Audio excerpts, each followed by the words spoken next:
Chris Dyer is a best-selling author and professional speaker who has spent over 20 years as an entrepreneur. Chris shares his journey from starting a lemonade stand to founding People G2, a human capital company he successfully ran for over 2 decades before selling it in 2021. In this episode, Chris discusses the pivotal moments that shaped his career, including how he changed his company's culture to overcome challenges and facilitate growth.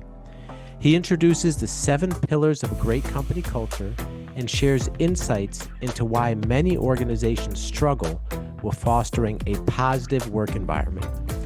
Chris also delves into his transition to becoming a keynote speaker and author, offering valuable advice for both businesses and employees.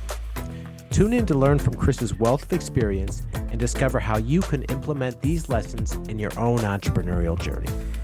As always, if you found value from this content, please like and subscribe. Hello, everyone, and welcome to another episode of the Beyond Fulfillment Podcast. I'm your host, Dave Goulas, and this week, my guest is best-selling author and professional speaker, Chris Dyer.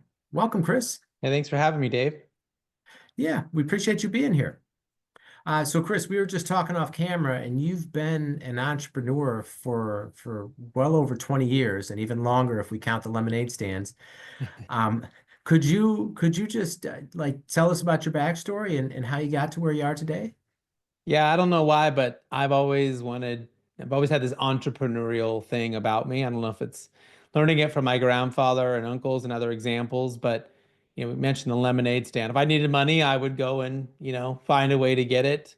And I've always just kind of had that thought process of how do I build my own thing? How do I go and succeed at that? And along the way, you try a lot of things and you fail way more times than you're successful, and kind of learn a lot of lessons along the way.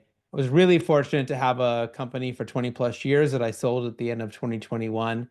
Kind of had my big exit there, where I managed thousands of people, and that work and what we did there and the success that we had there kind of has catapulted me into writing books and public speaking and advising companies on culture, on communication, and also sales. Okay. And so what was that company that you had for 20 years? Yeah, it was called People G2. We were a human capital company. We did background checks and drug testing and assessments and personality thing. If you're hiring somebody, you used us to make sure they were who they said they were. Okay. And so how did you get into that industry specifically?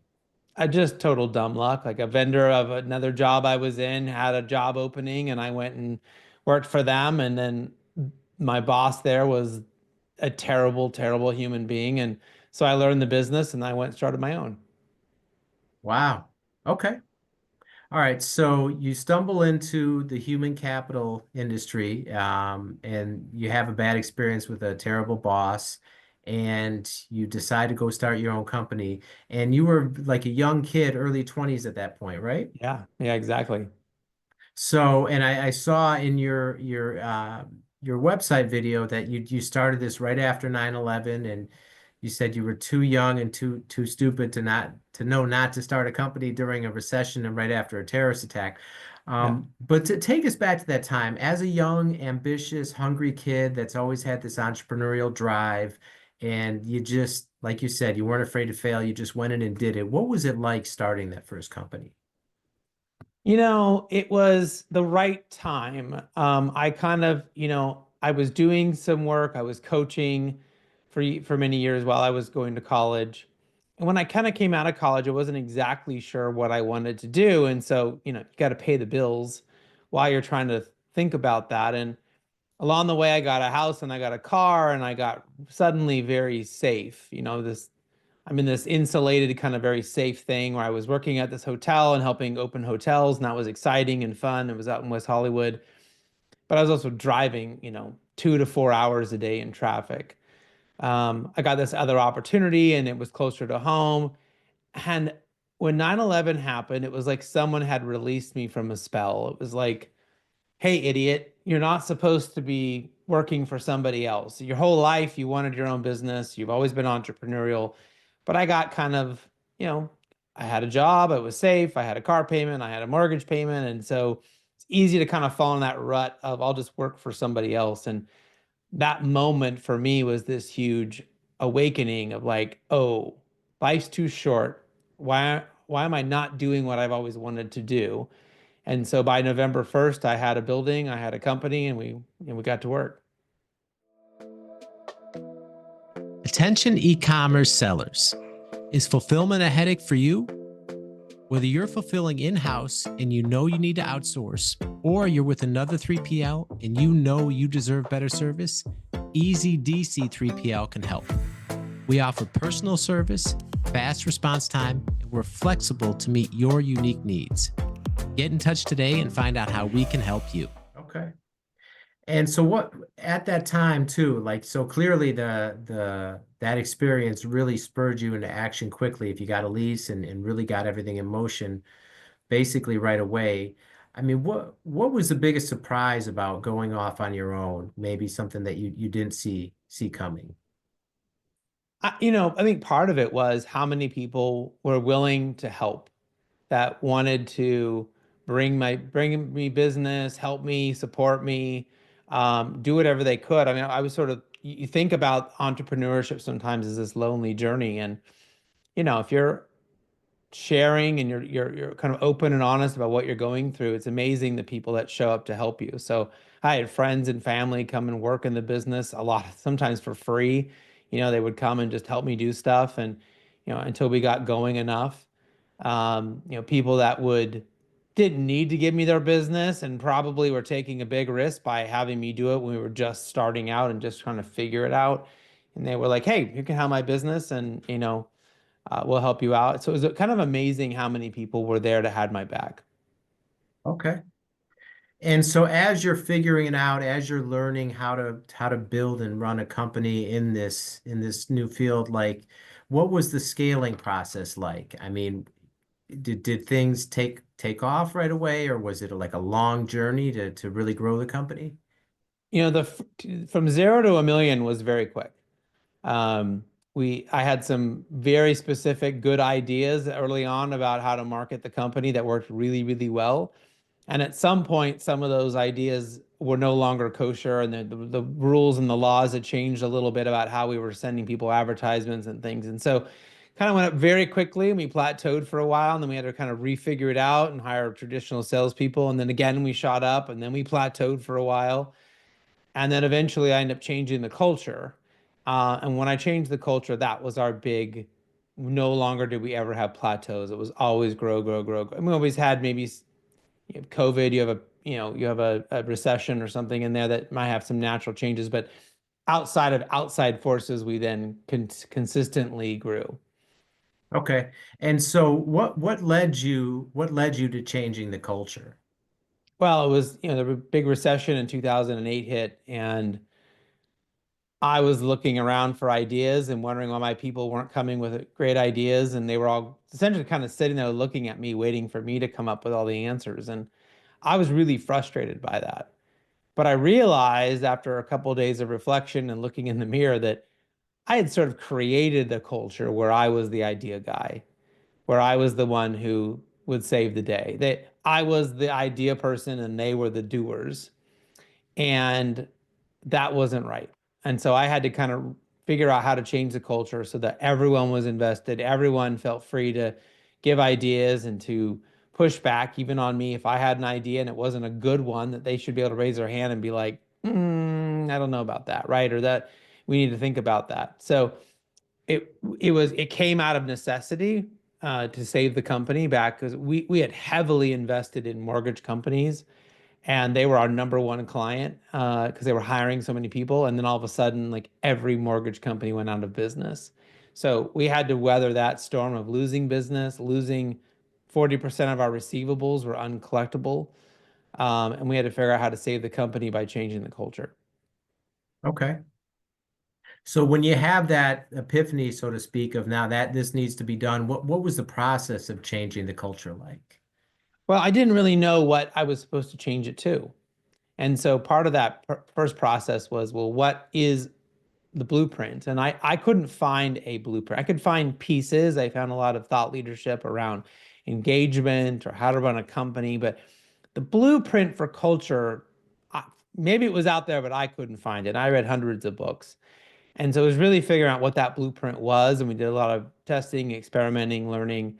And I ended up figuring out these 7 pillars that worked fantastically well for us. And then we've been able to kind of, through science and studies, been able to figure out that the best companies in the world are also really great at these 7. And, if any company wants to get good at culture, they got to get good at these 7 pillars, and their organizations will radically change. Okay. And so can you share what those 7 pillars are with the Sure, audience? sure.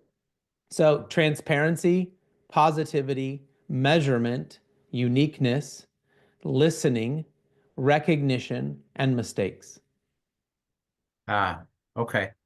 So those are the 7 pillars of I guess, a great company culture, you would say? Right. So you got to be good at all 7 of those things. You got to be radically transparent with your people. You got to deal with mistakes in a positive way. You got to have a recognition program. You got to measure what matters. I mean, these are all the big building blocks, and I certainly can go into detail into any one of these that you want, but those are the big giant things. And often organizations, when I go to work with them, will say, you know what, we're good at these 5, but like these 2, yeah, we're not so good at that.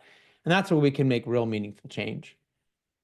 Yeah, and so we'll get into too kind of your current work that you're doing today, but we hear so much about company culture, and I see a lot with whether it's people I know or even on LinkedIn, to where people talk about how important it is to leave the wrong culture right away if you're an employee, for instance. And I mean, just I guess the broader question I have is, why do you think company culture is like so many companies today are lacking a great company culture? There's a few reasons. One is they are overconfident. They believe they have a good culture because they say it and not because it's really true. So I can't tell you how many CEOs I meet. I walk up and they'll find out I do work on culture, and they'll say to me, "Oh, we've got a great culture.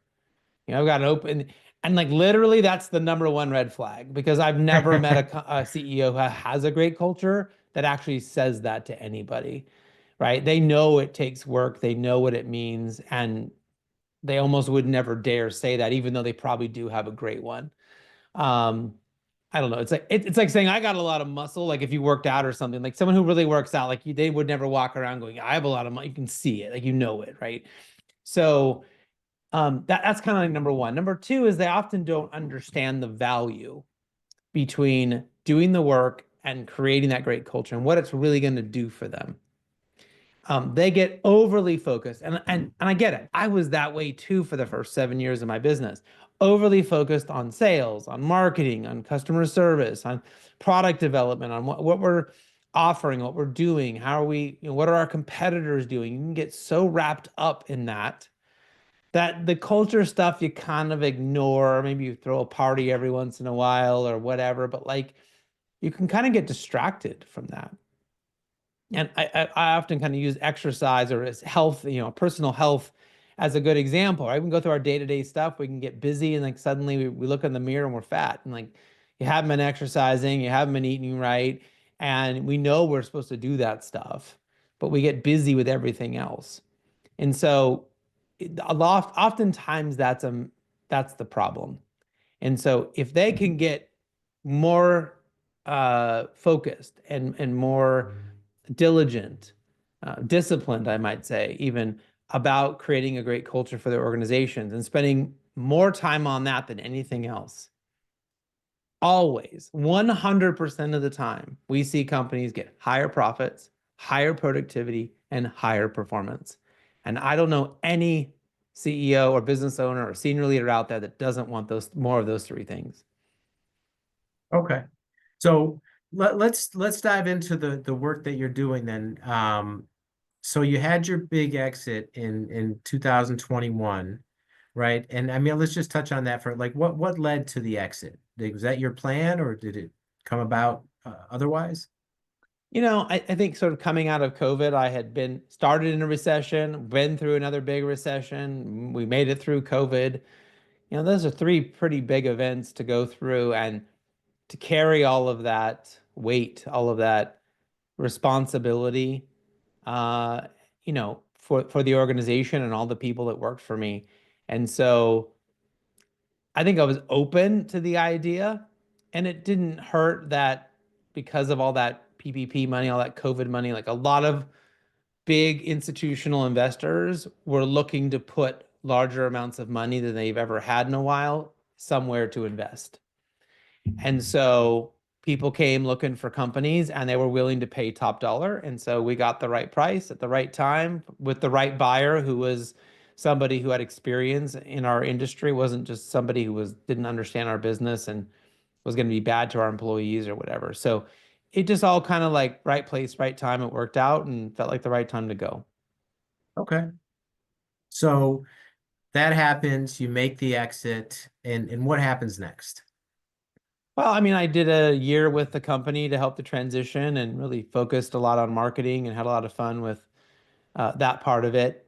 And then, I just sort of found that people started asking me, they heard I sold my company and they wanted me to come and advise on sales, on marketing, on how to create a high performing culture, that they had seen what we had done from a growth perspective and they wanted me to come in and help them do that or to come talk to their company about that. And so I wasn't sure if I'd start another company or go work as the CEO for somebody else.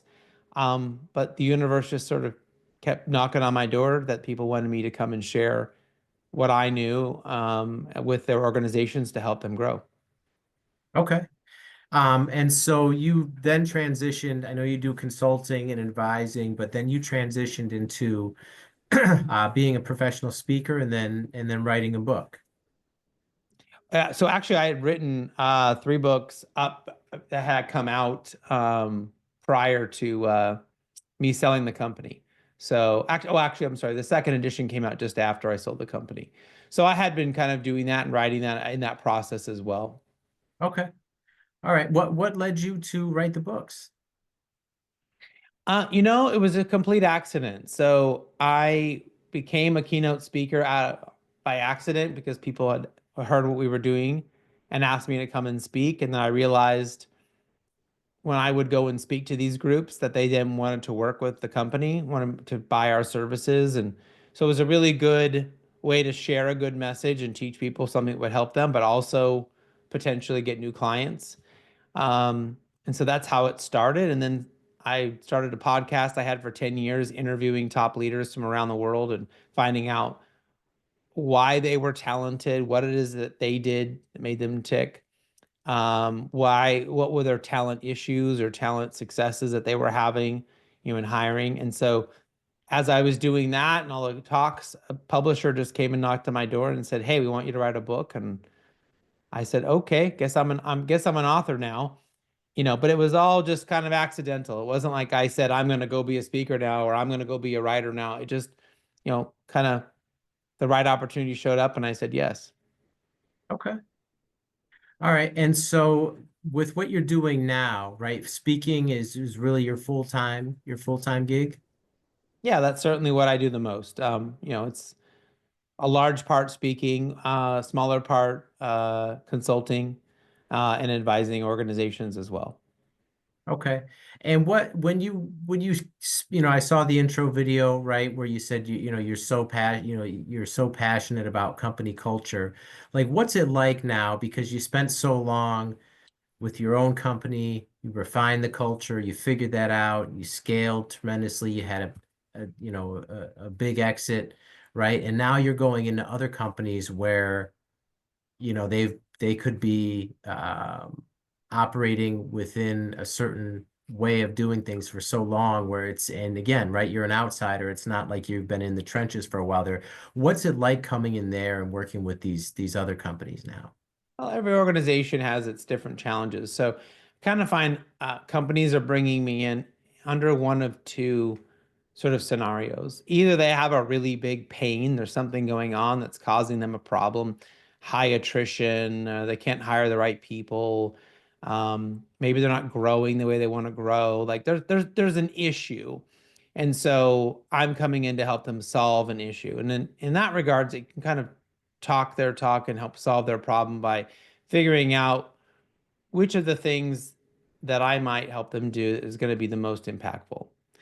The second is, I call that like the aspirin, right? So someone has a headache in their organization and they need me to come and be the aspirin to relieve them of that headache.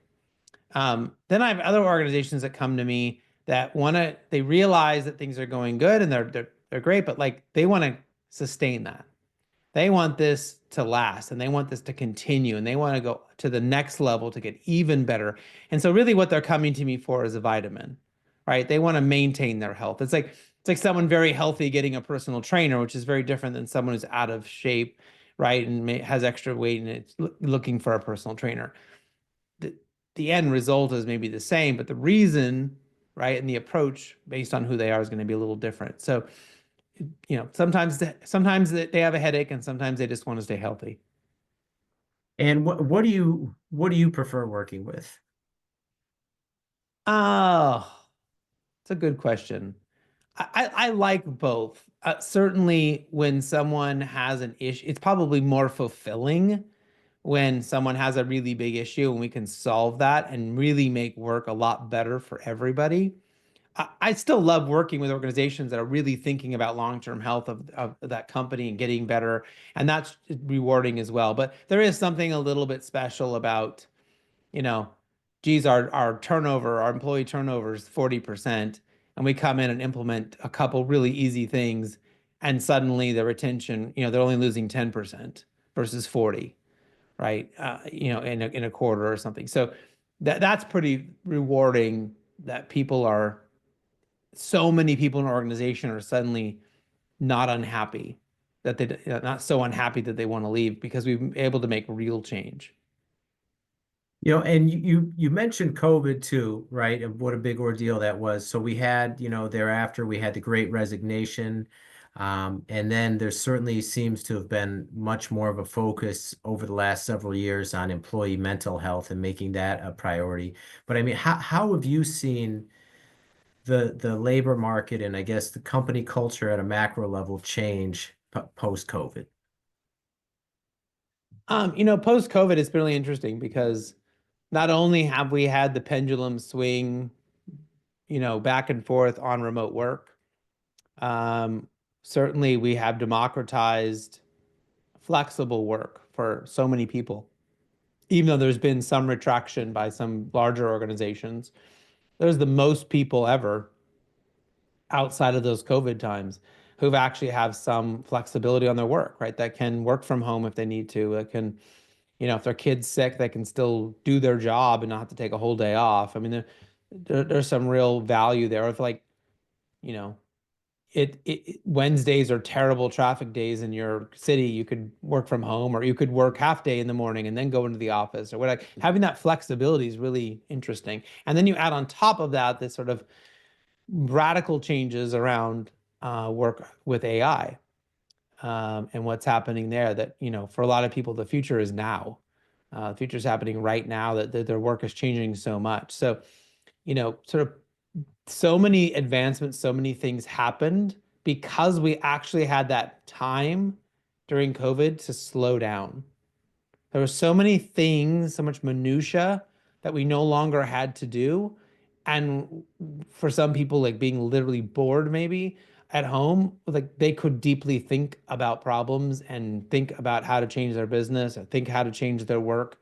That has led to so much, sort of a radical catapulting of change for so many people kind of post pandemic. Okay. All right, so now we're into 2025. Like what's next for you this year with what you're doing in your business? You know, what's really been interesting is I've been seeing such a huge focus on growth. Just in this for 2025, that seems to be the theme is growth.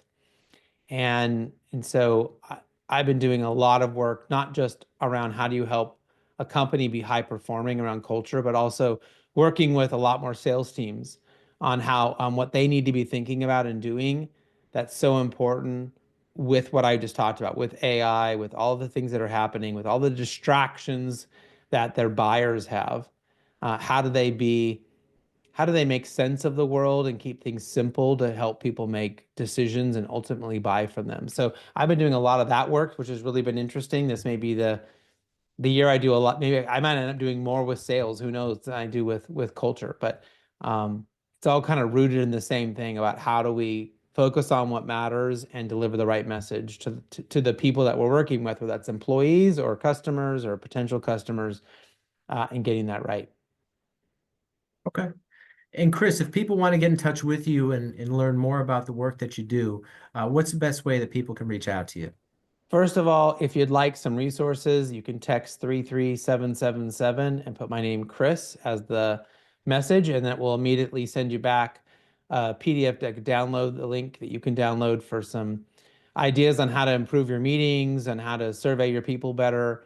That'll get you my newsletter. Otherwise, I'm on all the social media platforms, Instagram, Facebook, LinkedIn, TikTok, for as long as it's around, YouTube, all of those. Happy to connect with anybody who wants to connect. Or you can also visit my website, chrisdyer.com, to learn more. All right. And we'll link all that in the show notes for everyone. All right. Well, Chris, thank you so much for taking the time to be here and sharing all this wisdom from your journey. We greatly appreciate it. Thanks for having me. All right. And that's all the time we have for now. We will see you next time.